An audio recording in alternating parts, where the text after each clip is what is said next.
right.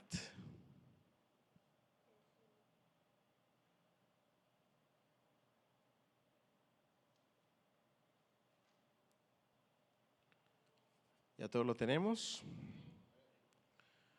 All righty. Segundo libro de Reyes, capítulo 22, versículo 1. ¿Lo tenemos? Dice así: para honrar al Padre, al Hijo y al Espíritu Santo. Cuando Josías comenzó a reinar, ¿era de cuántos añitos? 8 años, y reinó en Jerusalén 31 años.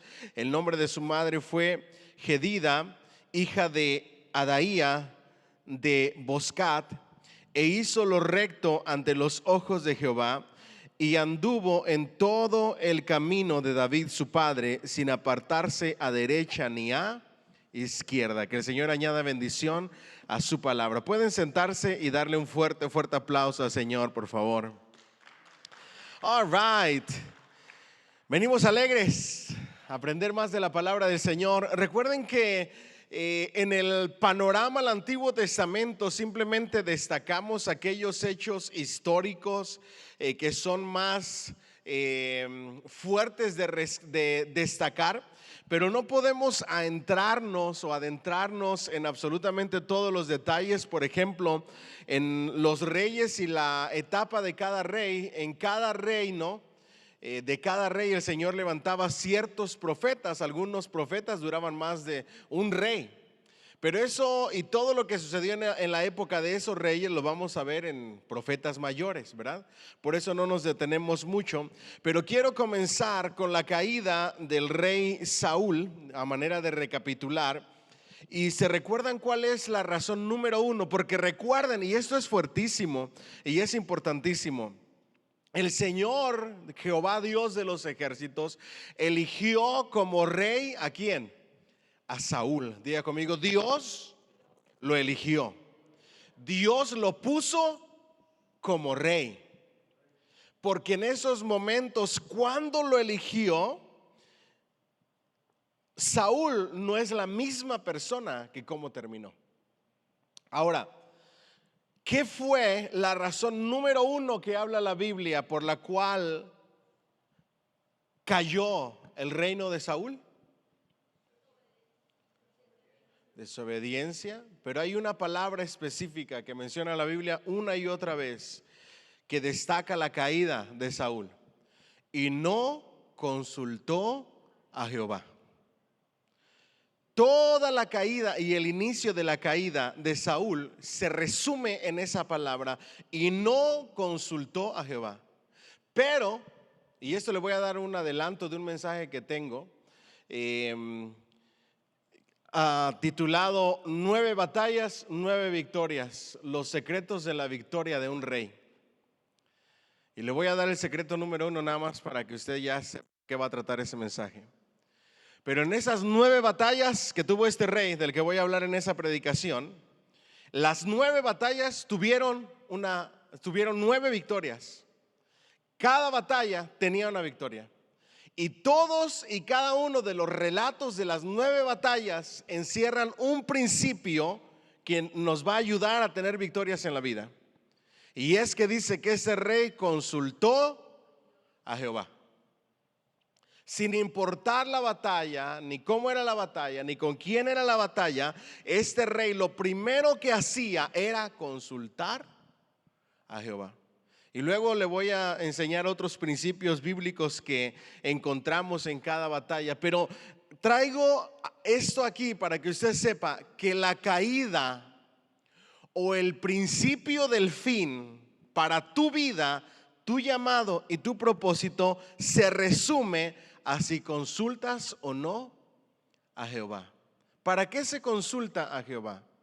Para pedir sabiduría, inteligencia, toma de decisiones. Después de eso viene la obediencia. Cuando consultas a Jehová vas a recibir guianza de Jehová, dirección de Jehová. Y una vez que tú recibes la dirección de Jehová, se supone que tú la lleves ¿a qué? A la obediencia, a la práctica. Y creo de todo corazón que el problema de nuestras iglesias hoy en día y de la iglesia moderna, de la iglesia contemporánea de nuestros días, es un problema muy importante. Tenemos mucha palabra. Vivimos en la época de la información que nos ha dejado sorprendidos. 2025, como nunca antes, tenemos información al alcance, inteligencia artificial, que nos da unas respuestas que tú te quedas sorprendido de todos los servers de internet que hay y que tú dices, ¿cómo es posible que estés hablando con la inteligencia artificial como si estuvieras hablando con una persona? Se ha convertido la información como el mejor lugar para la consultoría. Y en medio de toda la información que tenemos, cada día más escuchamos menos y consultamos menos a Jehová. Impresionante, ¿verdad que sí? ¿Por qué? Porque el consultar a Jehová nos lleva a uno de los cultos menos y las reuniones menos concurridas en las iglesias, que son las reuniones de oración. Porque ahí es donde se consulta a Jehová. Saúl dejó de consultar a Jehová y empezó, y fue el principio de su caída. La mayoría de reyes o consultaban a Dios y seguían a Dios y guardaban sus mandamientos, o simplemente no lo hacían. Y al momento de no hacerlo, se inclinaban a quienes, a la o a qué, a la idolatría, ¿verdad? Por ejemplo, el reino de Roboam, en la página 181 de sus libros de estudio, dice que Roboam tuvo un problema porque ya había envidia entre Judá y la tribu de Efraín. Y eso provocó división y provocó también separación. Diga conmigo, envidias.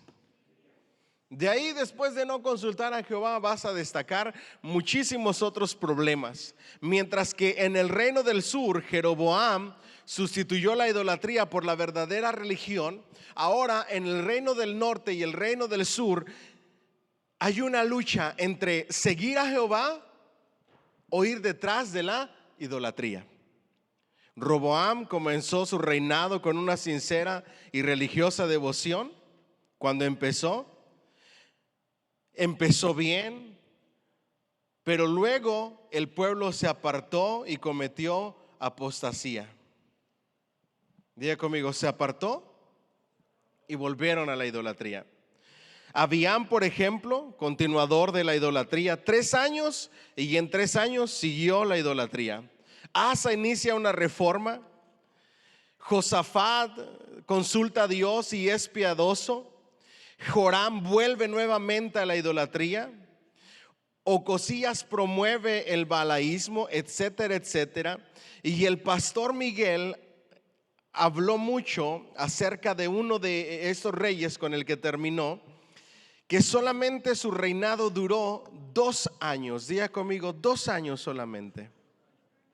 ¿Ok?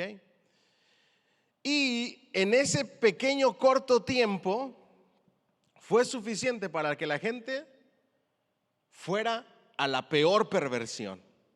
Ahora, la razón de por qué la gente volvía a la perversión es por un problema del corazón. La gente se acercaba a Dios cuando el gobernante los mandaba y los obligaba a acercarse a Dios, pero su naturaleza era apartarse del mal. No tanto porque querían acercarse a Dios mucho del pueblo de Israel, sino porque eran obligados con las reformas de edictos reales. Y aquí viene una gran aplicación. Si nosotros solamente buscamos hacer la voluntad de Dios por reglas, más bien que por amor y devoción a Cristo, no va a funcionar. Porque las reglas es como si fuera la ley. Tarde que temprano no vamos a poder cumplirlas. Pero si nosotros basamos nuestra relación con Dios en una relación con Cristo, llena de gracia, de misericordia, de parte de nosotros, de entrega, de amor y de devoción, todo va a ser diferente. El Señor Jesucristo le hizo esta pregunta a Pedro antes de iniciar su ministerio. Y la pregunta antes de iniciar su ministerio y antes de la negación de Pedro, ¿cuál fue la pregunta que le hizo? Ayúdenme. Pedro, ¿me amas? La palabra griega que se utiliza para amor no es las otras palabras que hemos estudiado en los matrimonios, de amor eros, amor filial. No, la palabra que utiliza Jesús cuando le pregunta a Pedro, Pedro, ¿me amas? Es, Pedro, ¿me amas con amor ágape? ¿Con amor incondicional? ¿Con amor dispuesto a dejarlo todo y entregarlo todo por amor a mí? ¿Me amas con ese amor ágape? ¿Y qué le dice Pedro? Sí. Y otra vez le dice, ¿de verdad me amas?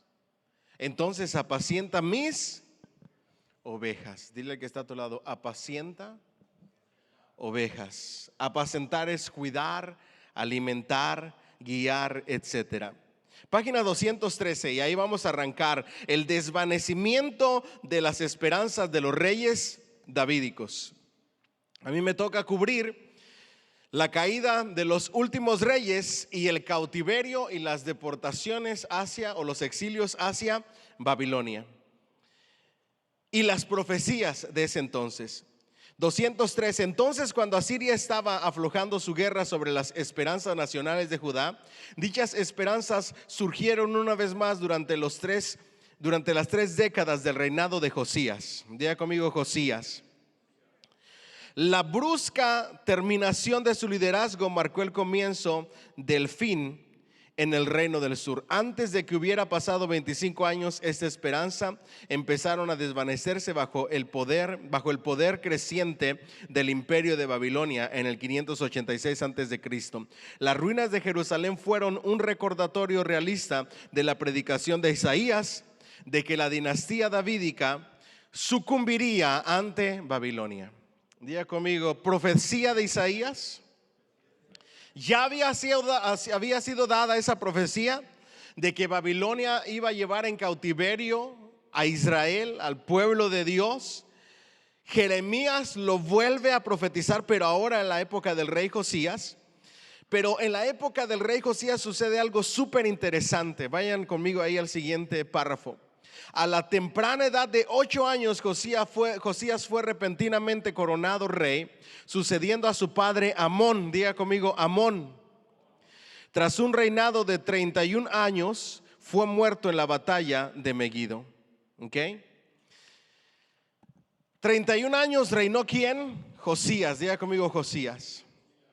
Con la caída de la ciudad de Asiria, Asur en manos de los medos en el 614 y la destrucción de Nínive en 612 por las fuerzas aliadas de Media y Babilonia, los proyectos de Judá fueron así más favorables durante este periodo lleno de intranquilidad política y de rebeliones. En el este, Judá ganó la completa libertad del vasallaje asirio, lo cual naturalmente causó el resurgir del nacionalismo.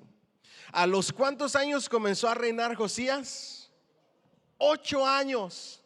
Mi niña, la más chiquita, tiene 7 años. Yo no sé si usted ha podido conversar con ella. Tiene 7 añitos. Imagínese reinar a la edad de 8 años. Ahora, lo interesante de esto es que el pasaje que acabamos de leer comienza con algo muy interesante que debemos de notar. Cuando Josías comenzó a reinar era de 8 años y reinó en Jerusalén 31 años. El nombre de su madre fue Jedida, hija de Adaía. Diga conmigo, el nombre de su madre. Note que la palabra de Dios en muchas ocasiones pone los nombres de aquellas personas que han influenciado para bien o para mal. E hizo lo malo delante de los ojos de Dios, al igual que su padre. Pero en este caso Josías no podía imitar a papá. ¿Por qué? Porque papá había reinado un terrible reinado que no era digno de imitar. Pero había recibido formación desde chiquito, desde pequeñito, desde niño, que le había hecho y había formado en él un corazón para Dios. Lo mismo sucedió con Moisés. Moisés estuvo bajo el cuidado ¿de quién? De su propia mamá. quien le inculcó el amor a Jehová, el amor a la ley del Señor, vamos a decirlo de esta manera, que después vendría y que le darían a él, le inculcó ese temor al Dios vivo, al Dios real, al único Dios verdadero. Lo interesante de esto es que a los 16 años él comienza a sentir inquietudes más profundas para comenzar a hacer reformas para que el pueblo se volviera a Dios. ¿Cuántos años? 16 añitos. Por eso es la importancia de la forja en nuestra iglesia. Y todavía yo no alcanzo a comprender cómo hay papás que ni se han enterado de qué es la forja, y la otra, no han animado a sus hijos o hijas para que participen de la forja. Ahora, la razón por la cual él tuvo esta inquietud es porque él se rodeó de los ancianos, de sacerdotes de Jehová, de personas que conocían al Señor y de manera oral le dieron las enseñanzas de la ley a Josías. Por eso es que él ya tenía un corazón para el Señor. Ahí radica la importancia de la educación cristiana de los niños. ¿Me dicen amén? Por eso en nuestra iglesia es tan importante el ministerio de niños, las clases para los niños, los entrenamientos para las maestras, y buscamos la manera de que las maestras se preparen, de que puedan llevar la palabra, que puedan enseñar la palabra, que la puedan aplicar a la vida de los niños, porque ellos son unas esponjitas adquiriendo todo el conocimiento de Dios para que cuando sean jovencitos ya vengan marcados con la palabra de Dios. Nosotros estamos trabajando en muchos ministerios de la iglesia, tratando de, en inglés decimos push forward, de avanzar más y no quedarnos estancados. Y cada 3 meses en el liderazgo de nuestra iglesia hacemos una reunión que se llama Team Meeting, donde evaluamos a los ministerios, evaluamos el liderazgo, lo que está funcionando, lo que no, damos lluvia de ideas de lo que puede funcionar, y un montón de cosas. Y nos hemos dado cuenta que les vamos a dejar una tarea extra a cada papá al salir del servicio. Y al salir del servicio nosotros deberíamos preguntarle a nuestros niños 2 preguntas. Solamente 2 preguntas. ¿Cuántas preguntas tienes que hacerle a tu niño después del culto? ¿O en la casa? 2 nada más. No queremos abrumarlos con un montón de preguntas. Solo 2 preguntas. La primera es: ¿qué aprendiste hoy?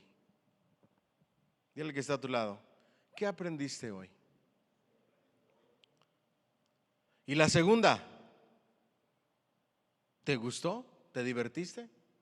Porque en el ministerio de niños hay que llevar la Biblia a su nivel de una manera relevante. ¿Para qué? Para que toque los corazones y ellos puedan participar. En las vigilias empezó un programa de misiones la hermanita Xiomara, contando historias sobre misioneros. Y ahora parte del currículum misionero, la idea es llevarlo a la educación cristiana de los niños en día domingo. Porque sabemos que a esos añitos algo puede suceder. Mi niña tiene 7 y ella sabe que en primer lugar está Dios. Y que nadie la ama como Dios primero y luego su papá, su mamá y su familia. Y que ella tiene ciertas cosas que tiene que hacer con Dios y hay cosas que a Dios no le agradan, etcétera. A sus 7 añitos, él ya venía con una marca por el consejo de Dios, y esa es la marca que tenemos que llevar tanto a nuestros niños como a nuestros jóvenes. Diga conmigo: 16 añitos. Por fin comienza a llegar una etapa de alivio, de respiro de tantos ataques de Asiria. Y le da un descanso y se comienza a fortalecer por todos estos años el reino. Amón fue decididamente un malvado, el papá de Josías. Página 214. Su reinado de 2 años proporcionó el tiempo suficiente para que el pueblo sirviese a la idolatría en la política y en la administración del reino. ¿Cuántos años solamente reinó su papá? No, pero con ganas, ayúdenme. 2 años, diga conmigo, 2 años. Miren lo que hizo en 2 años. Es más probable que continuaron cuando su hijo de 8 años fue súbitamente elevado al trono. Es decir, la idolatría todavía siguió, no cambió, no vino la reforma de la noche a la mañana. En este discurrir de franca apostasía, Judá no podía esperar otra cosa que el juicio divino, de acuerdo con las advertencias hechas por Isaías y otros profetas. Recuerden que Josías es rey de Judá. Conforme Josías creía y se hacía hombre, reaccionó ante el pecado, ante las pecadoras condiciones de su tiempo. Diga conmigo, Josías crecía y se hacía hombre. Ahí debería decir crecía y se hacía hombre. Comenzó a reaccionar a las condiciones de su tiempo, y a la edad de 16 años se aferró a las ideas de Dios, tomándolo en cuenta más bien que conforme a las prácticas idólatras o idolátricas. Diga conmigo, Josías, a los 16 años él madura, reacciona y dice: yo no voy a hacer lo que mi papá hizo, ni voy a reinar como él reinó. Yo voy a seguir a Jehová y voy a consultar a Jehová y me voy a dejar guiar por Jehová. Diga conmigo, la paz, la victoria, el descanso, la prosperidad, la misericordia de Dios viene cuando decides seguir a Jehová, cuando decides prestarle atención, cuando decides vivir conforme a su consejo, cuando decides dedicar tu vida a Él. De lo contrario viene el caos y el juicio.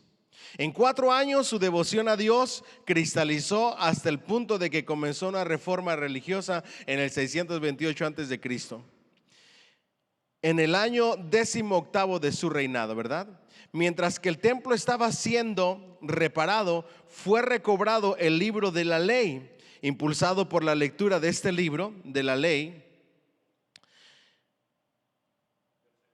del Señor, dada por Moisés, advirtió del juicio divino que pendía sobre él hecho por Hulda, la profetisa.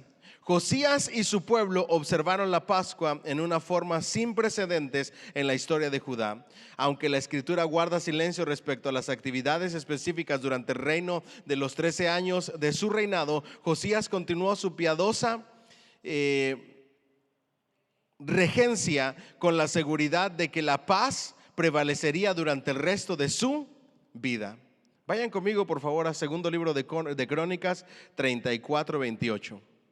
Segundo libro de Crónicas 34:28. Cuando lo tengan me dicen un fuerte amén.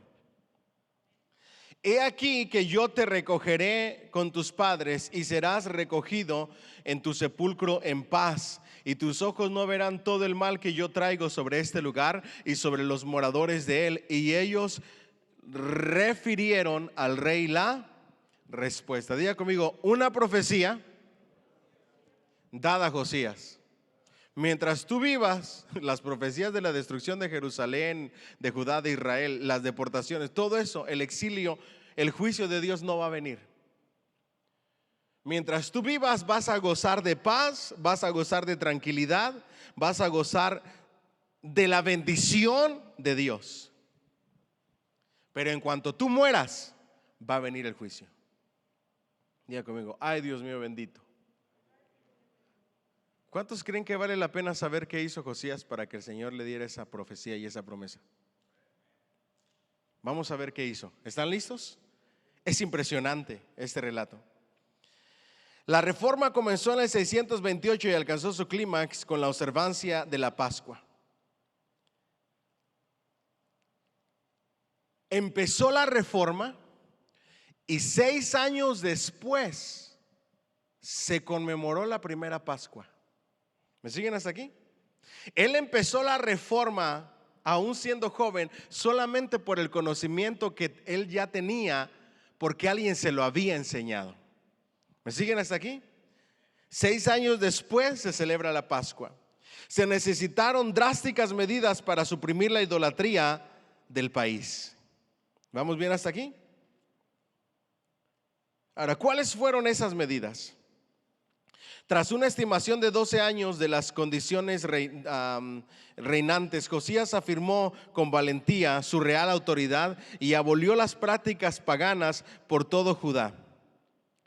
Lo mismo que en las tribus del norte, los altares de Baal fueron derribados. ¿Qué pasó con los altares de Baal? Los derribó. Diga conmigo, amar a Dios nos lleva a la obediencia. El Señor Jesús preguntó, o dijo, mejor dicho, declaró: si me amas, guardad mis mandamientos. El amor a Dios no se expresa solamente de palabras, sino a través de las acciones. ¿Me dicen amén? Yo puedo decir que amo a Dios, pero con mis acciones puedo estar negándolo a gritos. Lo primero que hizo fue derribar los altares a Baal. Los asherim destruidos y los vasos sagrados aplicados al culto de los ídolos fueron retirados. ¿Ok?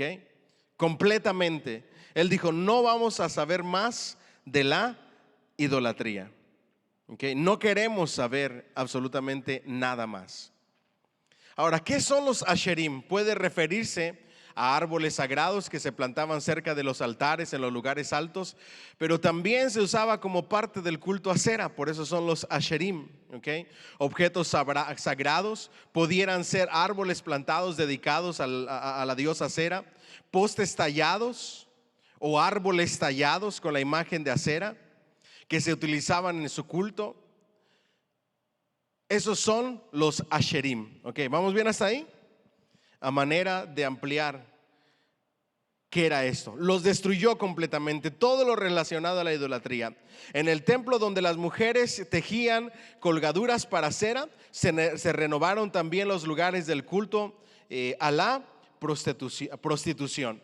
Recuerden que en los templos paganos no solamente había utensilios de idolatría o ídolos, sino que también parte del culto idólatra venía con la prostitución, las orgías y toda perversión sexual. ¿Me siguen hasta aquí?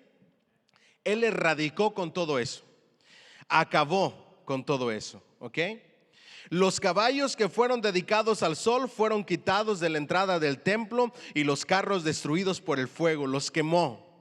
La horrible práctica del sacrificio de los niños fue bruscamente abolida de raíz. Todavía esa práctica se venía haciendo para cuando él empezó a reinar a la edad de 8 años. Se seguían sacrificando niños para dioses paganos. Los altares erigidos por Manasés en el atrio del templo fueron aplastados y los restos esparcidos por el valle del Cedrón. Incluso algunos de los lugares altos erigidos por Salomón y que tuvieron un uso corriente fueron deshechos por Josías y borrados de su emplazamiento. Los lugares altos que preparó Salomón para el culto a Dios, se les dio un mal uso, se les dio un uso idólatra, y aún todo eso erradicó porque ya no le estaban dando un uso correcto. ¿Me siguen hasta aquí? Ahora aquí viene una pregunta. ¿Para qué existe la iglesia? ¿Para entretener a la gente o para provocar una reforma en sus vidas? Porque el problema es que hoy en día queremos entretener a los niños, y los niños no vienen aquí para entretenerse, vienen para ser preparados y equipados y enseñados de la palabra de Dios, discipulados. Las iglesias hoy en día quieren entretener a los jóvenes. A los 16 años un jovencito ya no necesita que lo entretengas, necesita que lo disipules y lo equipes y lo prepares para que viva con temor a Jehová. ¿Alguien dice amén? Dáselo más fuerte, Señor, ese aplauso.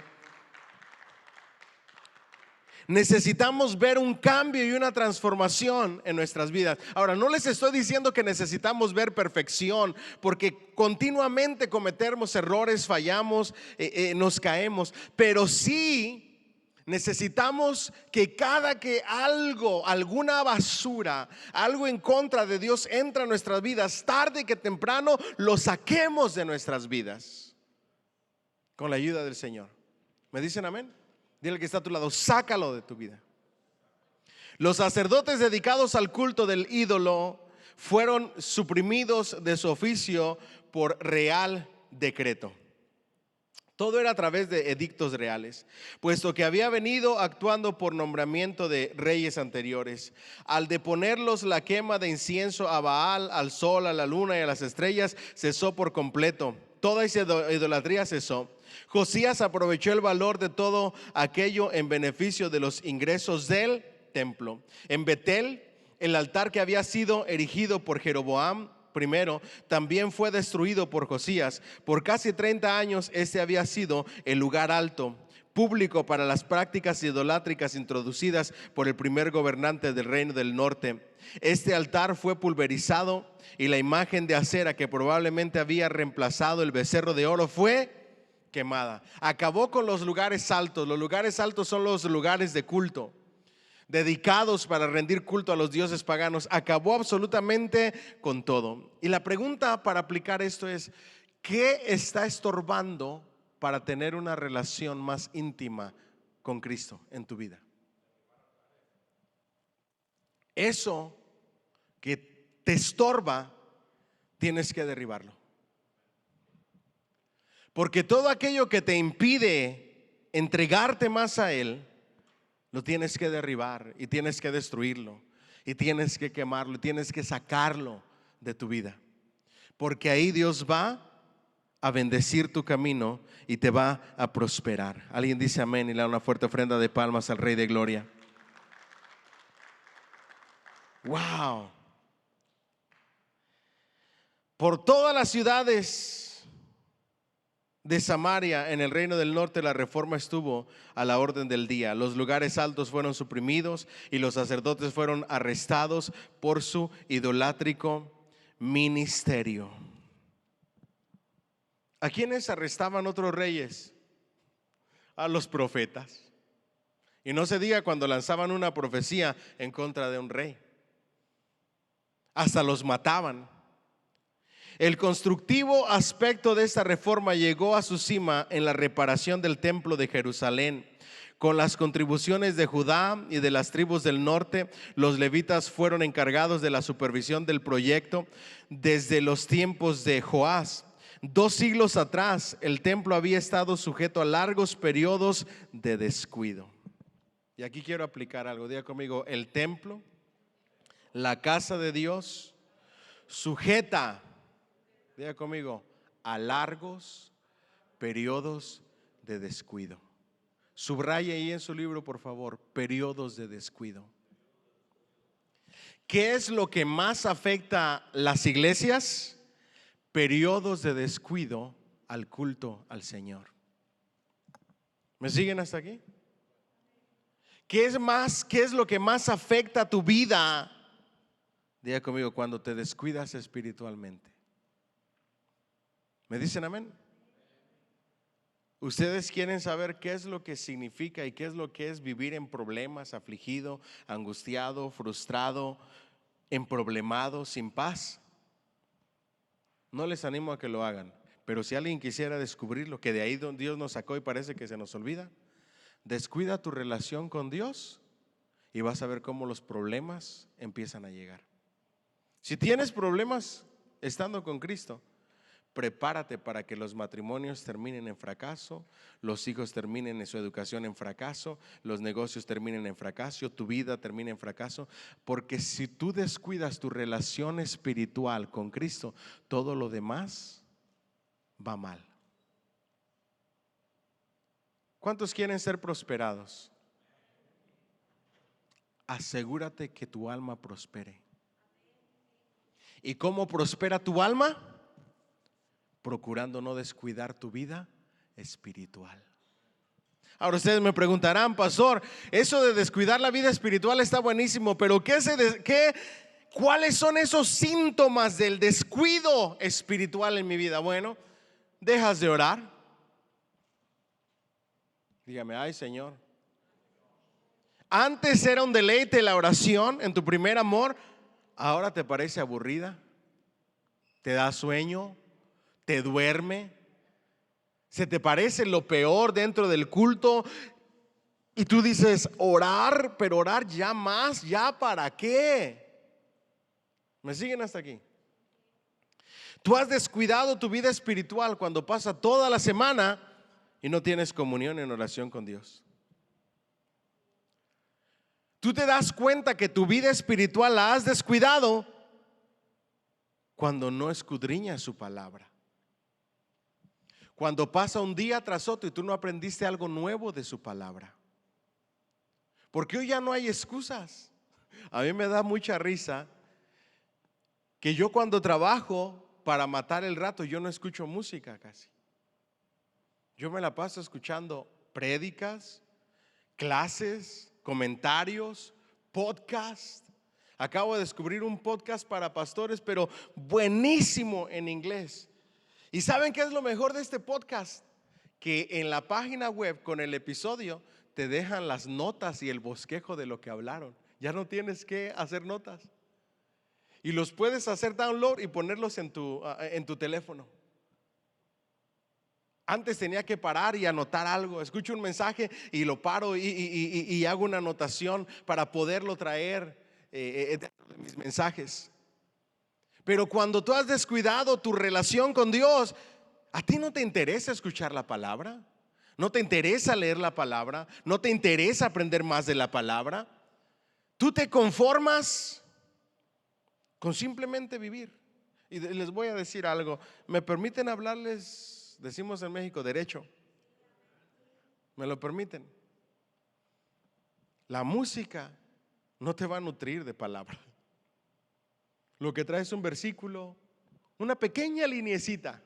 Sí, como viene acompañada de música, va a tocar tu corazón y vas a llorar y vas a decir, ay sí Señor, tú siempre tienes el control. Pero hay cientos de versículos que te dicen más de que solamente Dios tiene el control. Porque a mí no me dice la palabra, desead como niños recién nacidos las canciones cristianas, o si dice así. Porque hay muchos de ustedes y yo que nuestra dependencia espiritual depende de lo que nos hace sentir una canción. Ahora, no les estoy hablando de alabanza y adoración, porque la alabanza y la adoración va dirigida a Dios. Pero esas tampoco nos gusta escucharlas. ¿Por qué será? Pues porque van dirigidas a Dios. ¿Sí se han dado cuenta de eso? Lo que debería de ministrarnos es nuestra adoración, nuestras palabras, nuestra alabanza dedicada a Dios. Pero las canciones que más nos tocan es cuando Dios nos habla a nosotros. Pero nos habla a nosotros lo que queremos escuchar. Porque cuando nos habla otra cosa que no queremos escuchar, como que nos incomodamos, ¿verdad que sí? Hoy estaba escuchando una predicación de una hermana. Y no, me lo iba a decir pastora, pero ella no se hace llamar pastora, porque ahorita ya todo el mundo se hace llamar pastora, ¿verdad? De una hermana, de una predicadora, y dijo algo que me incomodó un poquito. ¿Quieren que les diga qué fue? La iglesia es el reflejo de sus pastores. Y lo dijo en una conferencia, en un congreso para líderes y pastores. Si tú quieres que la iglesia adore, te tienen que ver a ti adorar. Si tú quieres que la gente levante sus manos, te tienen que ver a ti levantando sus manos. Si tú quieres ver que la gente cante al Señor alabanzas, te tienen que ver a ti cantando alabanzas. Si tú quieres que la iglesia ore, te tienen que ver a ti orando, porque la iglesia solamente es el reflejo de sus pastores. Porque eso es liderazgo. Y me incomodé, pero en cierta parte tiene razón. Ahora, no siempre, porque no podemos generalizar. Judas tuvo el mejor líder, el mejor maestro, el mejor seminario, y aún así lo traicionó. A veces el problema no es el liderazgo, pero sí tiene mucho que ver el liderazgo en la iglesia. ¿Me siguen hasta aquí? Te das cuenta porque ya la palabra de Dios no es ese alimento espiritual y no lo deseas como niño recién nacido, sino que ahora te da igual aprender algo nuevo de la Biblia o no. Ya no quieres conocer más a Dios a través de tu palabra, te da igual, porque ahora las series de televisión, las series en las redes sociales o los chistes y los videos chistosos en redes sociales han tomado el tiempo que deberías de utilizar para escuchar la voz de Dios. Y acá nosotros nos desvivimos por darte enseñanzas, pero tú ya no las valoras. ¿Por qué? Porque has descuidado tu vida espiritual. Y cabe destacar que la casa de Dios había sido por largos periodos descuidada. Dice la palabra: sobre toda cosa guardada, guarda tu corazón, porque de él mana la vida. Cuando tú descuidas tu corazón, tu vida espiritual, prepárate.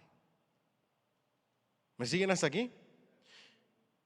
Especialmente durante el reinado de Manasés, cuando Hilcías, el sumo sacerdote, comenzó a reunir fondos para la distribución de los trabajadores, encontró el libro de la ley. Ahora les hago una pregunta. No lo busquen, no sigan leyendo. Mírenme aquí, mírenme aquí. Porque se supone que ustedes leyeron en su casa y están leyendo la Biblia. Díganme amén. ¿En dónde encontraron el libro de la ley?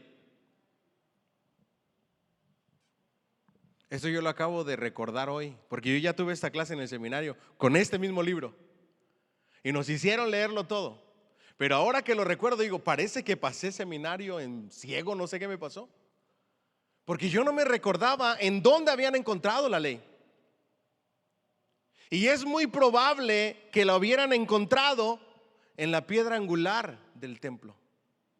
Porque era costumbre hacerlo. Vean ustedes un poco de historia, diga conmigo, esto es algo nuevo. Si no lo sabías, mira. Contratan a los trabajadores, buscan los fondos para que la gente siga trabajando, para que se lleve a cabo la restauración del templo. Hilcías lo entregó, como sumo sacerdote. Comenzó a reunir los fondos para la distribución de los trabajadores. Encontró el libro de la ley. Hilcías lo entregó a Safán, secretario del rey. Lo examinó e inmediatamente se lo leyó a Josías. El rey quedó terriblemente turbado cuando comprobó que el pueblo de Judá no había observado la ley. Inmediatamente Hilcías y los oficiales del gobierno recibieron órdenes de comunicarlo a todos. Hulda, la profetisa residente en Jerusalén, tuvo un oportuno mensaje claro y simple para todos ellos. Los castigos y juicios por la idolatría eran inevitables. ¿La idolatría va a traer qué? Juicios y castigos inevitables. Ahora muchos se preguntan, ¿por qué no le preguntaron a Jeremías, que era el profeta de la época de Josías? Bueno, porque Jeremías estaba como a unos 5 kilómetros aproximadamente y vivía a las afueras de Jerusalén. Entonces, para irlo a buscar se iban a tardar mucho y ellos querían consultar a Jehová a través de un profeta inmediatamente. Y en Jerusalén había una profetisa local a quien consultaron, y la profetisa recibió palabra de Jehová y les dice: los juicios profetizados de Jehová son inevitables. Ya conmigo, ay Señor. Y aquí tengo una aplicación. ¿Están listos para esta aplicación? Dios nunca te prometió que no atravesarías por pruebas. Dios nunca te prometió que no habría desiertos en la vida y que la vida cristiana sería color de rosa, solamente paisajes. Él nunca nos prometió eso. Lo que sí nos prometió es que aunque anduviéramos en valle de sombra y de muerte, no temeríamos, porque Él iba a estar ahí. Nunca dijo que no íbamos a atravesar valles de sombra de muerte, pero sí nos dijo que atravesando esos valles de sombra de muerte, Él iba a estar con nosotros. Nunca nos dijo que no íbamos a atravesar desiertos, pero sí nos dijo que en medio de los peores desiertos, Él iba a estar con nosotros. Nunca nos dijo que no íbamos a tener aflicciones en esta vida, pero nos dijo: confíen, porque yo voy a estar con ustedes. ¿Me siguen hasta aquí?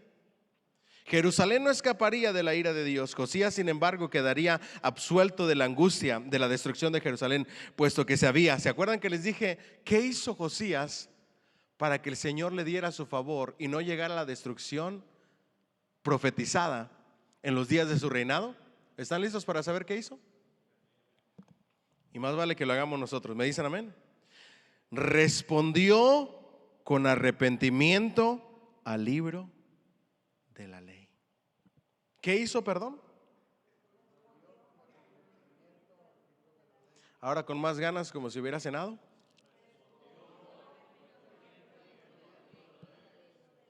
Cuando tú has descuidado tu vida espiritual, no todo está perdido. Todavía puedes tener un nuevo comienzo. Pero ese nuevo comienzo y esa restauración no va a llegar hasta que no tomes la decisión de responder con arrepentimiento a lo que Dios nos está hablando. ¿Saben por qué la iglesia de hoy en día no podemos tener el impacto que deberíamos tener en nuestra sociedad? Porque hemos dejado de ser hacedores y nos hemos convertido solamente en oidores olvidadizos. Porque cuando recibimos un mensaje como el mensaje del domingo, donde el Señor nos reprende y nos exhorta a que nos levantemos y que seamos discípulos, en lugar de reaccionar en arrepentimiento, reconociendo que realmente no he hecho ni he sido lo que Dios ha esperado de mí, y me arrepiento, decido ignorarlo y seguir mi propia vida, convirtiéndome en oidor olvidadizo en lugar de un hacedor. Para que la iglesia tenga el impacto, yo se los dije el domingo pasado, necesitamos ser una iglesia en movimiento. Diga conmigo, iglesia en movimiento. Y para poder ser una iglesia en movimiento tenemos que ser una iglesia de hacedores. Escuchamos la palabra de Dios y la llevamos a la práctica. Escuchamos el consejo de Dios y lo llevamos a la práctica. Escuchamos la guianza de Dios y la llevamos a la práctica. Bajo el liderazgo del rey, los ancianos de Judá, sacerdotes, levitas y el pueblo de Jerusalén se reunieron para la pública lectura del libro nuevamente encontrado. En un solemne pacto, el rey Josías, apoyado por el pueblo, prometió que se dedicaría por completo a la total obediencia de la ley. Inmediatamente se realizaron los planes para la fiel observancia de la Pascua. Estoy en la página 215. En el ritual de la Pascua se puso en práctica. El ritual de la Pascua se puso en práctica con un gran cuidado para conformarlo todo conforme a lo que estaba escrito. Diga conmigo, hacerlo todo conforme a lo que estaba escrito. ¿Puede subrayar eso ahí, por favor, si es tan amable? Quiero traer una aplicación en esas pequeñas líneas. Para que tú hagas las cosas que Dios te ha mandado y te ha ordenado, y vivas bien, y seas bendecido, y seas prosperado, y viva yo en obediencia, tenemos que prestar mucho cuidado para hacer conforme a lo que está escrito. Las enseñanzas que recibimos deben de ser conforme a lo que está escrito. Las predicaciones que escuchamos deben de ser conforme a lo que está escrito. Nuestra vida y nuestras decisiones en la vida deben de hacer de acuerdo y conforme a lo que está escrito, porque eso es lo único que nos va a dar dirección. Puesto que la reforma ya había tenido lugar en su proceso hacía 6 años, cuando el libro fue encontrado, Josías tenía previamente el conocimiento de la verdadera religión. Cuando el libro fue leído, ante él quedó aterrorizado a causa del fallo de Judá en obedecer la ley. Diga conmigo, 6 años antes, él ya había empezado con la reforma. Todavía no se había descubierto el libro de la ley. Simplemente por las enseñanzas que había recibido. ¿Me siguen hasta aquí? La influencia de hombres de Dios, de siervos de Dios que había tenido. Cuando descubre la ley, dice: y se queda sorprendido y aterrorizado de que todo lo que había dicho la ley no lo estaban cumpliendo. Y luego que se leyó la ley, se continúa más con esa reforma hasta dar lugar a la Pascua. La ignorancia de la ley, estoy en la página 216, no era excusa, incluso aunque el libro de la ley hubiese estado perdido por algún tiempo. Diga conmigo, no hay excusa para obedecer a Dios.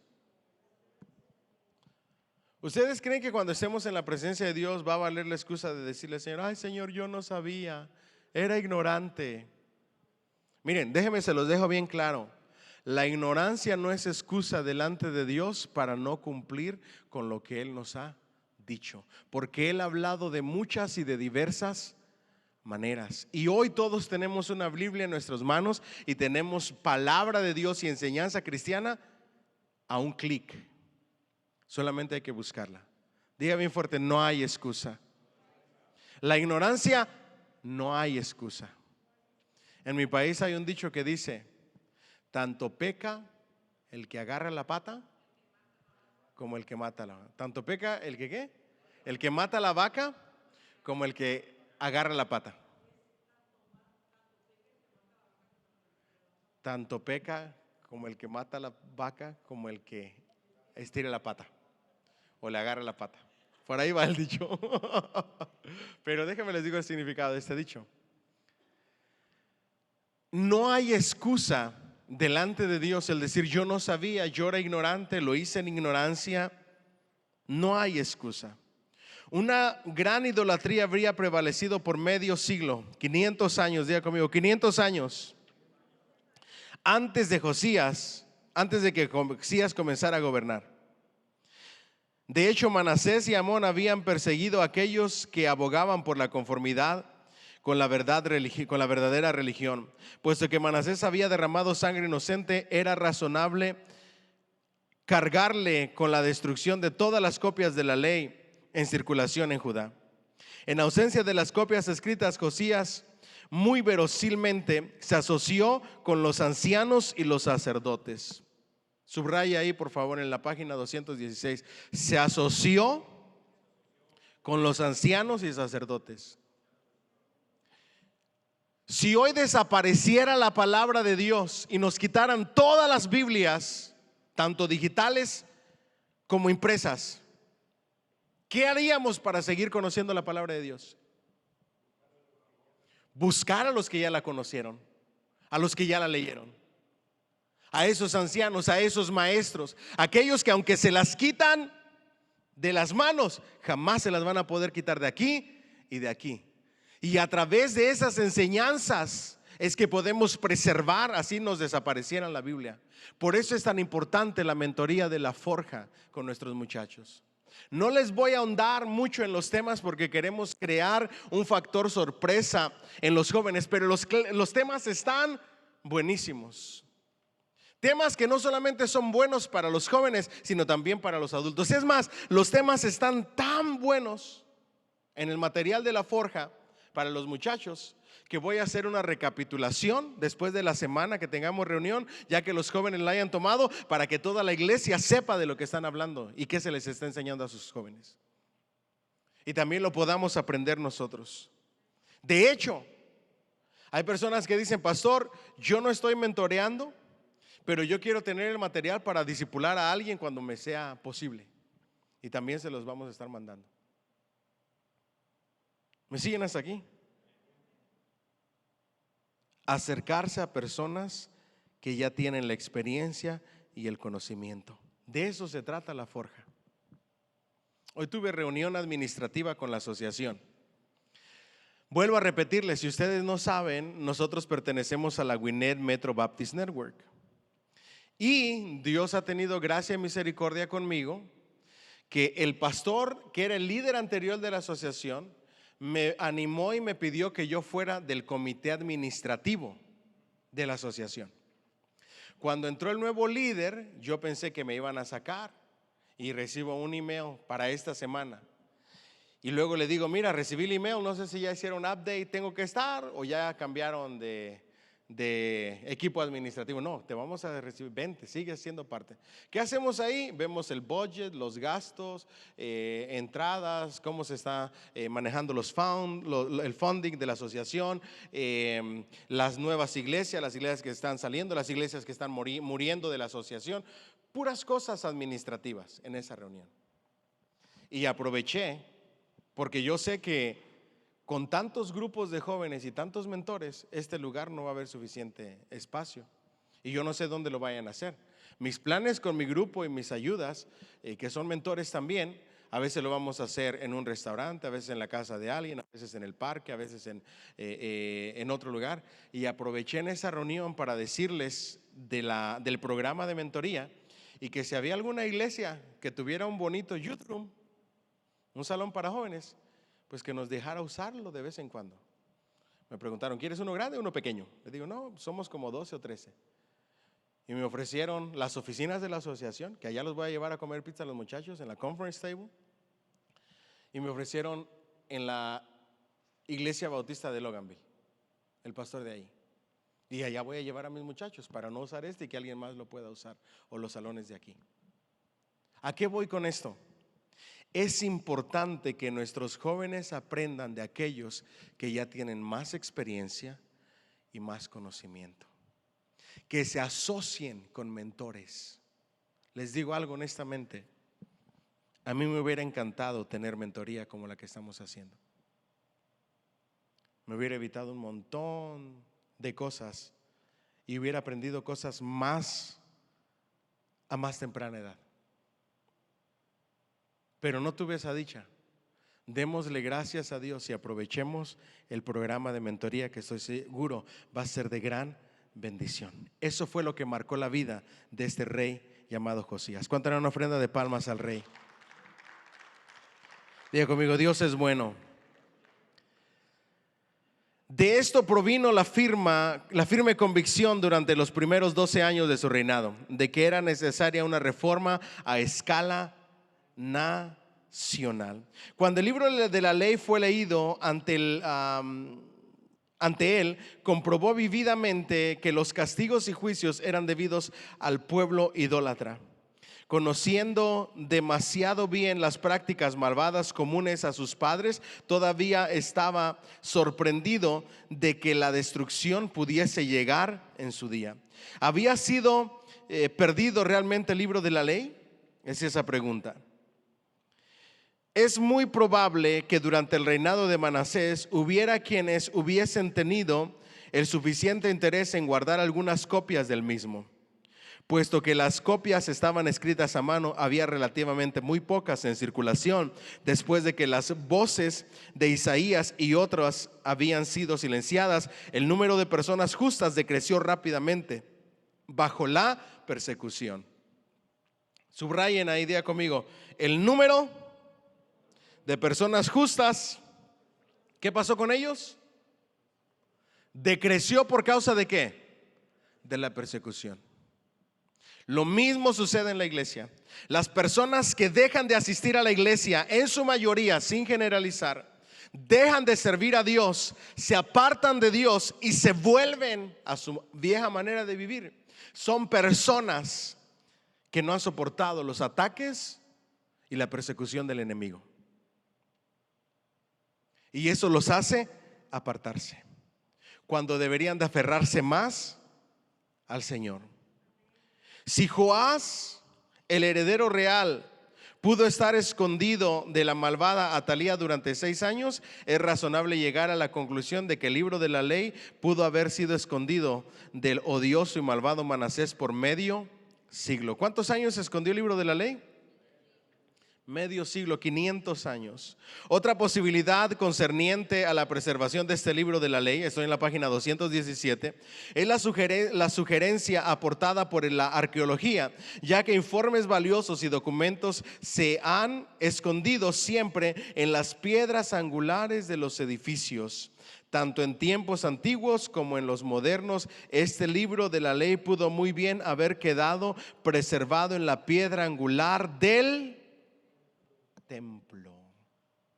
La piedra angular que sostiene toda la edificación. Ahí en esa piedra angular es muy probable que hayan encontrado el libro de la ley que se escondió de manera a propósito. Ahí fue donde los hombres dedicados a la reparación del templo, que había sido descuidada, debieron encontrarlo. Antes de la muerte de David, encargó a Salomón como rey de Israel en conformar todo a lo que está escrito en la ley de Moisés. Segunda de Reyes 2:3. En la edificación del templo habría sido apropiado colocar todo el Pentateuco, o al menos las leyes de Moisés, en la piedra angular. Tal vez esta fue la providencial provisión para la segura custodia del Pentateuco.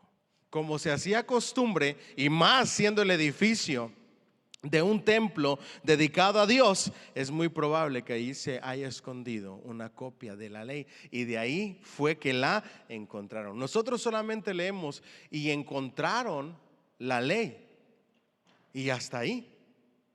Pero cuando tú estudias más a profundidad las costumbres, etcétera, tú sabes más o menos dónde pudieron haberla encontrado. Si la reforma llevada a cabo por Josías representó un genuino avivamiento entre los pueblos corrientes, es algo dudoso, puesto que fue iniciada y ejecutada por órdenes reales, lo que les decía anteriormente. La oposición quedó refrenada mientras que vivió Josías. Inmediatamente tras su muerte, subrayen eso, el pueblo volvió a la idolatría. Qué triste, ¿verdad que sí?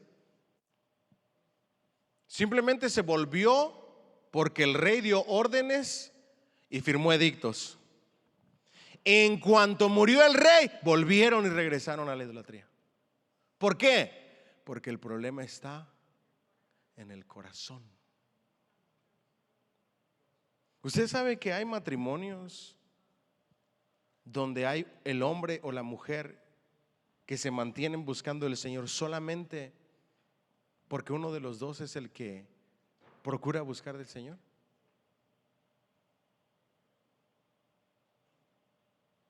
Cuando se separan, Dios no lo quiera, ¿verdad? Pero lo he visto en parejas.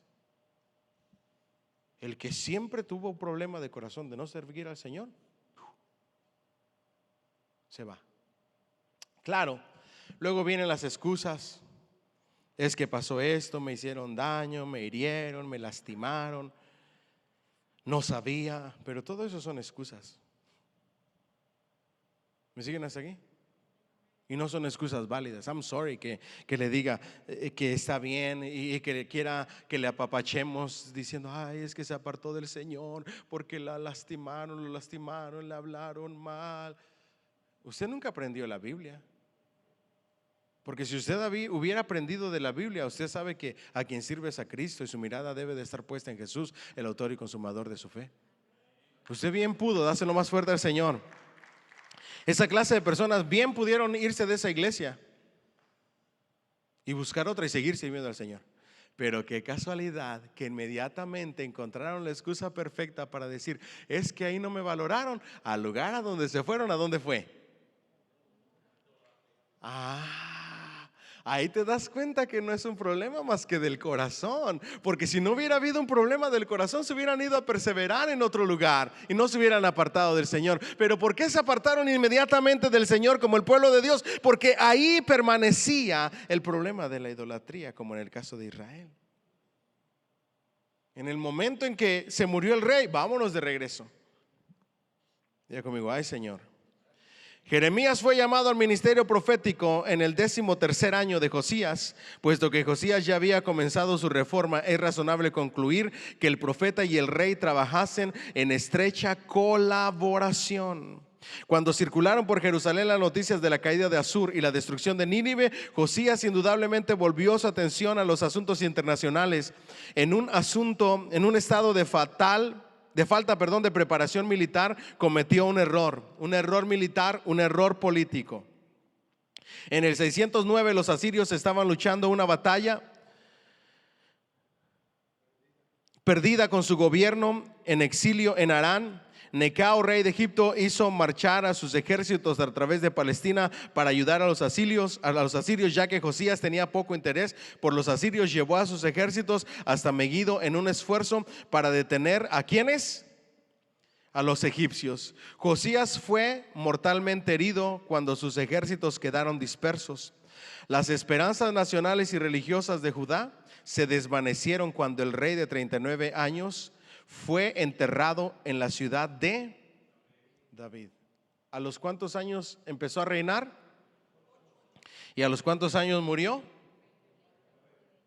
A los 39 años.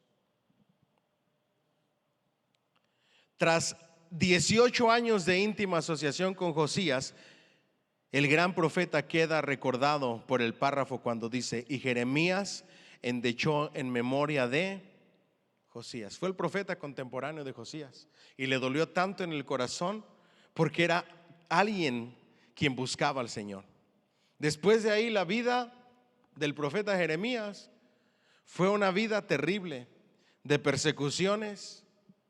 Lo querían matar. Se empezaron a levantar falsos profetas yendo en contra de las palabras proféticas verdaderas de él.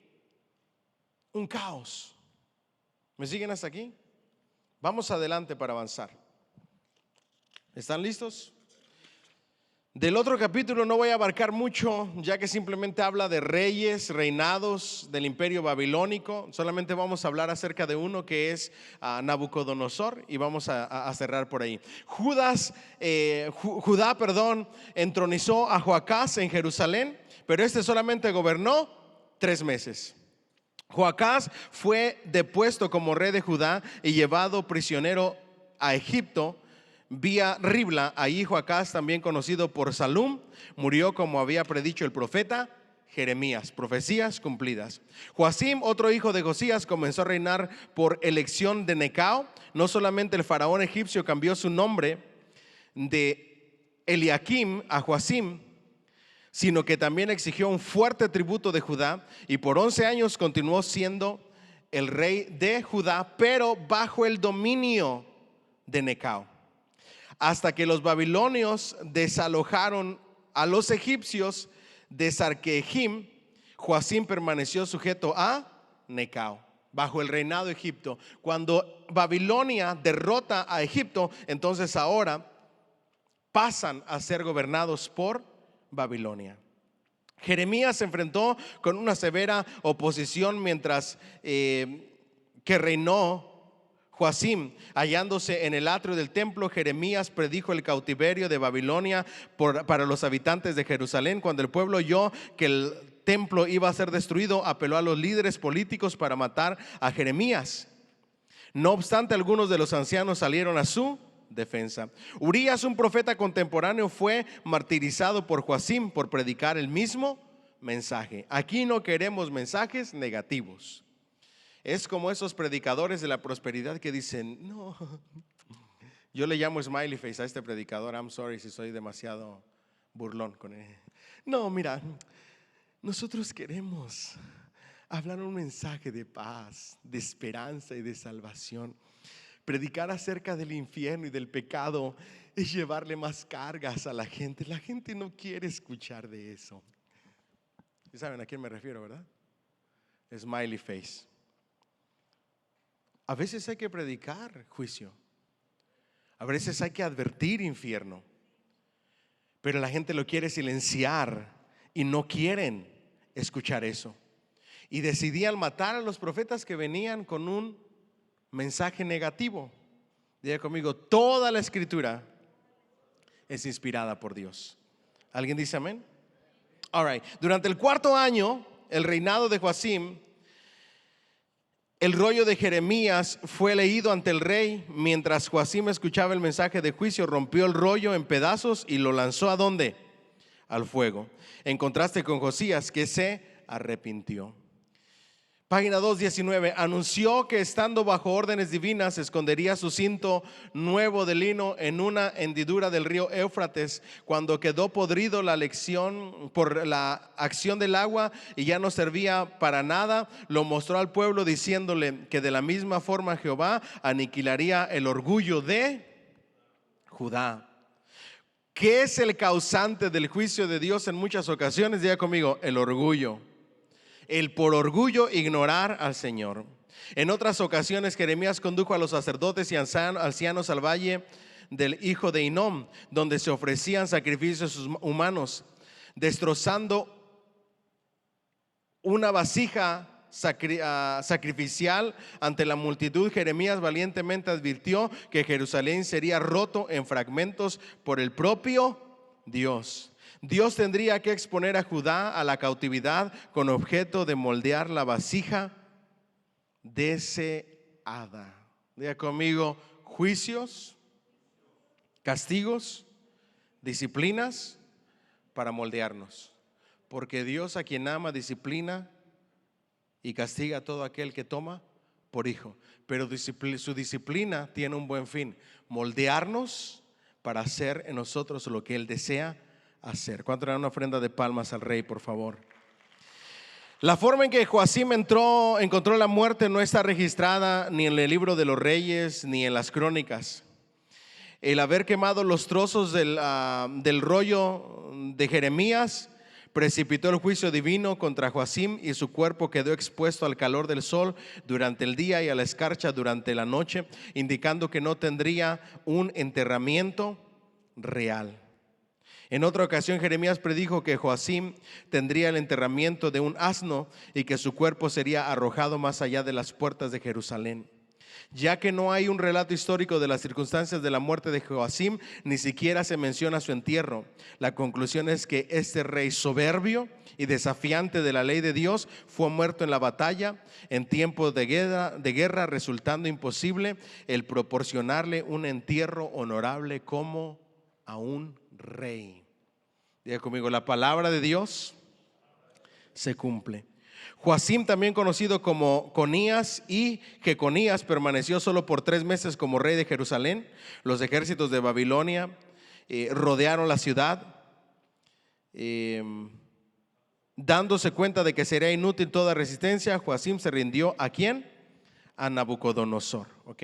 Unos cuantos prisioneros y exigir una seguridad verbal del tributo mediante la correspondiente alianza. Los babilonios despojaron el templo y los tesoros reales. Joacim y la reina madre fueron tomados también como prisioneros. Acompañándoles a su cautiverio de Babilonia se encontraban los oficiales del palacio, etcétera, etcétera. Sequías era el hijo más joven de Josías y era una marioneta de Babilonia.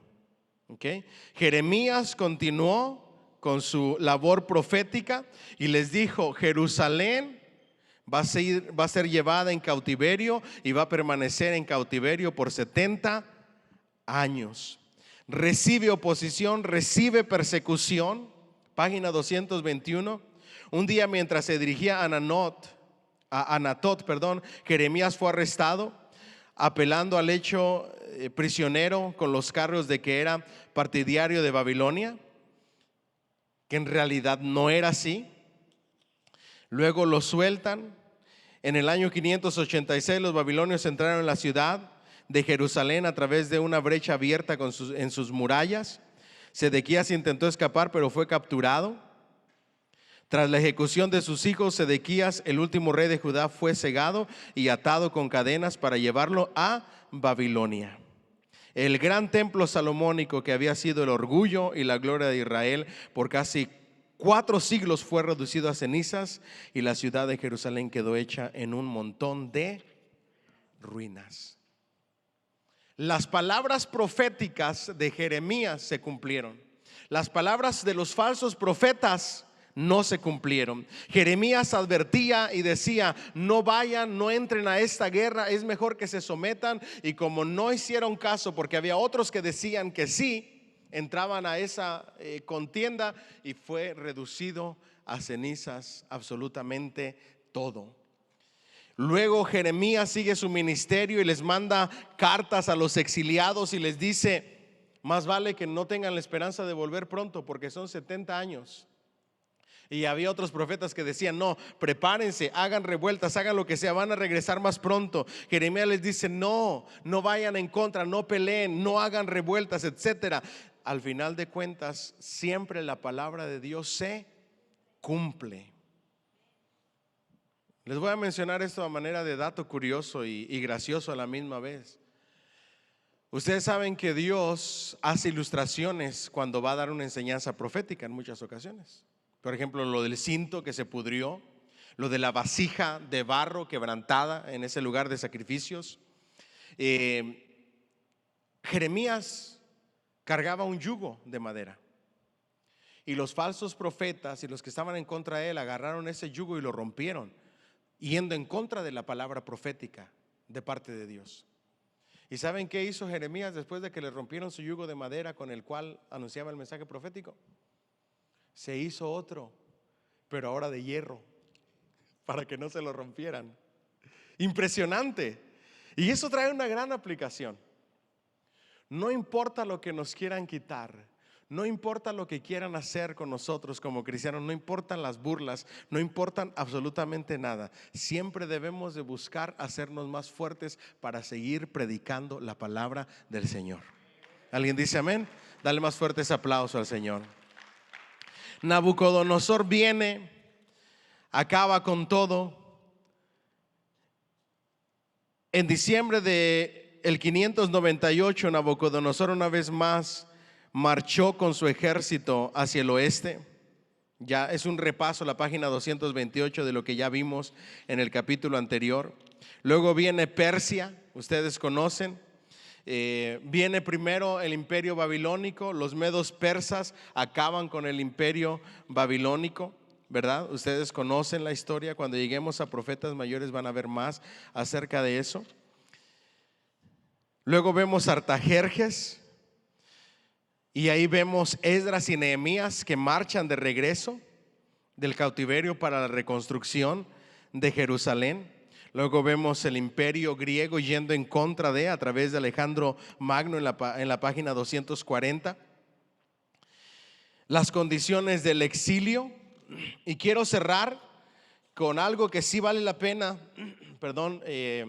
hablarlo, porque de Jeremías y la restauración del templo y todo el favor ustedes conocen, de Nehemías, ustedes conocen la historia de Nehemías, han leído el libro. Esdras también.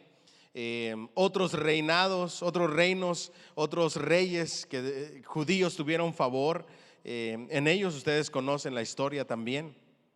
Pero vamos a ver las condiciones del exilio, ¿ok? ¿Están listos? Primera deportación o primera invasión, página 240. Quiero hablarles y cerrar con las 4 invasiones, o también llamadas las 4 deportaciones. ¿Me siguen hasta ahí? Y con eso cierro. Los últimos 2 siglos de los tiempos del Antiguo Testamento representan una era de condiciones de exilio para la mayor parte de Israel. ¿Ok? Los empiezan a sacar de su propia patria.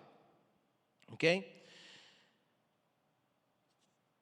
Durante la conquista por Nabucodonosor, muchos israelitas cautivos fueron llevados a Babilonia. Tras la destrucción de Jerusalén, otros judíos emigraron a Egipto, aunque algunos de los exiliados volvieron de Babilonia tras el año 539 a.C. para restablecer un estado judío en Jerusalén. Nunca volvieron a ganar la posición de independencia y de reconocimiento internacional que Israel tuvo una vez bajo el gobierno de David.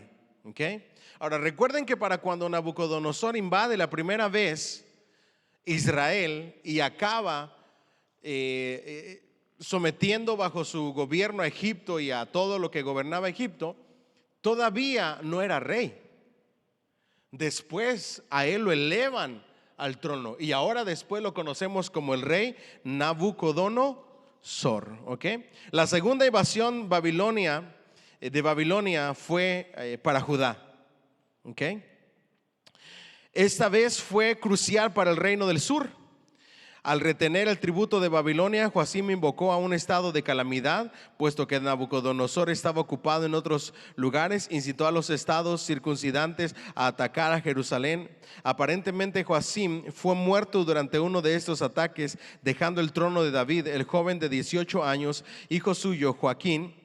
El reinado de este último de 3 meses fue bruscamente terminado cuando se rindió a los ejércitos de Babilonia. Fuentes babilónicas confirman que esta invasión tuvo lugar en el mes de marzo del 597 antes de Cristo. Las cartas de Lequis igualmente indican que una invasión judea por aquel tiempo. No solo el rey fue tomado cautivo, sino que con él fueron miles de personas importantes de Jerusalén, tales como artesanos. Primero se llevaron las familias reales y todo. Después viene esta segunda y se llevan más gente. Pero ahora se llevaron ¿a quiénes? Artesanos, ¿qué más? Herreros, oficiales, jefes, principales y hombres de guerra. Sedequías, un tío de Joaquín, fue dejado para gobernar las clases más pobres de lo que quedaba en el país. La tercera invasión, página 242, en el 586, el país sufrió el brote de otra nueva invasión con más drásticos resultados. Ya llevaban dos. En la primera ya se habían llevado a reyes, familias de reyes, todo lo de los altos mandos. Ahora ya se habían llevado herreros, artesanos. Imagínate, ¿qué haces tú gobernando un país con los más pobres y sin mano de obra? Imagínate la ruina. Otra invasión, la tercera, con más drásticos resultados. Jerusalén con su templo fue ¿qué? Destruida. Eso fue la tercera invasión. Judá dejó de existir como estado nacional. Con Jerusalén en ruinas, la capital fue abandonada por las gentes que permanecieron en el país bajo el liderazgo de Gedalías, que había sido nombrado gobernador de Judá por Nabucodonosor. El remanente regresó a Mizpa en Segunda de Reyes 24:2, Jeremías 40:14. A los pocos meses, Gedalías fue asesinado por Ismael y el desalentado grupo de los que quedaban emigró ¿a dónde? A Egipto. Por aquel camino polvoriento caminó con ellos Jeremías el profeta. Impresionante. En la tercera invasión, finalmente Jeremías comienza a caminar en el exilio para refugiarse en Egipto. Cuarta invasión, ya todo el mundo se estaba yendo del país porque estaba hecho en ruinas. Jerusalén destruida, el templo destruido, todo en cenizas. No había gente, no había nadie quien pudiera reconstruir. Una cuarta deportación o cuarta invasión se menciona en Jeremías 52:30. Josefo informa que fueron tomados cautivos más judíos y llevados a Babilonia en el 582, cuando Nabucodonosor subyugó a Egipto. Página 243, la ansiedad por volver al hogar patrio. Jeremías le dijo: no va a suceder. Después de Jeremías, Dios en la deportación levanta al profeta Ezequiel para enseñar al pueblo, hablarle de parte de Dios al pueblo y para que fuera el mensaje profético de Dios. Ahí viene Ezequiel con la libertad que daba el gobierno de Babilonia para que ellos siguieran con sus creencias, con sus enseñanzas, etcétera. ¿Vamos bien hasta ahí? All right. En el 605, la experiencia de Daniel y de sus colegas igualmente evidencia el tratamiento acordado a los cautivos procedentes de Judá, de los primeros cautivos tomados en el 605. Los jóvenes fueron seleccionados entre la nobleza y la familia real de Judá para la educación y el entrenamiento de la corte de Babilonia. Ustedes ven a Daniel, sus amigos, ahí entra la historia de ellos.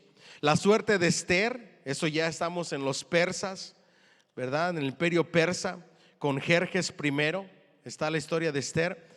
El asunto es que Dios, en medio del exilio, todavía tenía misericordia con su pueblo y los vestía de favor con los gobiernos, a pesar del dolor y del sufrimiento. El libro de las Lamentaciones deplora vividamente el hecho de que Jerusalén se hubiese convertido en un espectáculo internacional.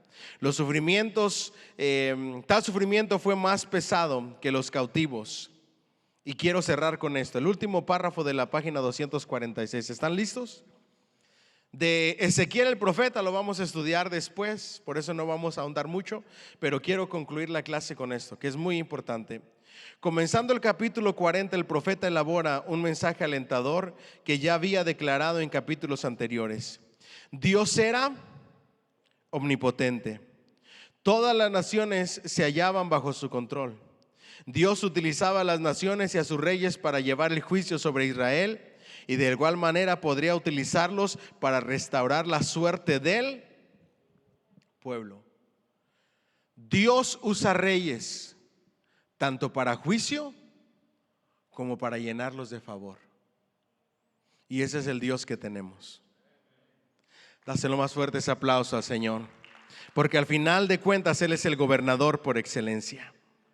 Así es que con todo lo que está pasando en los gobiernos, porque Dios pone gobiernos y los quita, no te preocupes, que Dios pone para bendecir como para disciplinar.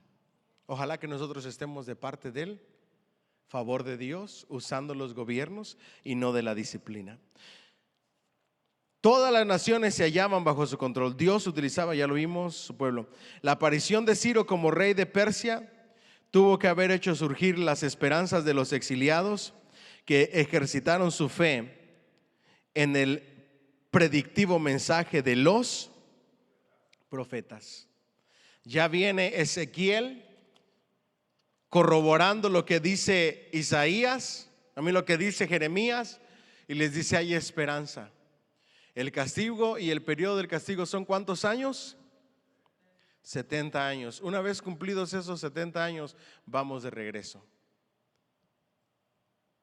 Y cuando vemos a Nehemías y el apoyo del rey y la provisión del rey y la restauración, vemos esperanza. Pero esa esperanza se cumplió completamente en el 1948. ¿En qué año? 1948, cuando las Naciones Unidas, incluyendo Estados Unidos, después de la Guerra Mundial, declaran a Israel por fin como país autónomo, independiente. Y ahora todos los judíos de todo el mundo regresan ¿a dónde? A su tierra prometida. Y para los que todavía no logran entender cuál es el conflicto con los palestinos, es porque esa gente había quedado ahí. Entonces, de regreso a Israel, se le reconoce como nación, regresa a su territorio que ya había sido ocupado por alguien más. Y ahora ellos dicen: hey, esto nos pertenece desde antes de Nabucodonosor, y nosotros venimos a recuperarlo. Y empiezan a echar a esa gente que ya estaba ahí. Y ellos que ya estaban ahí dicen: pero ¿cómo así? Si nosotros ya estábamos aquí primero. Y ellos dicen: sí, pero esto nos pertenece desde la historia. Y ahí viene el conflicto, que hasta la fecha está todavía. El Señor, al final de cuentas, es un cumplidor de promesas. ¿Sucedió de la noche a la mañana? Dáselo fuerte al Señor.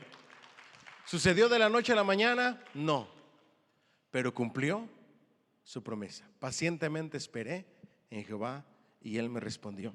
Tenemos 3 minutos para preguntas y respuestas.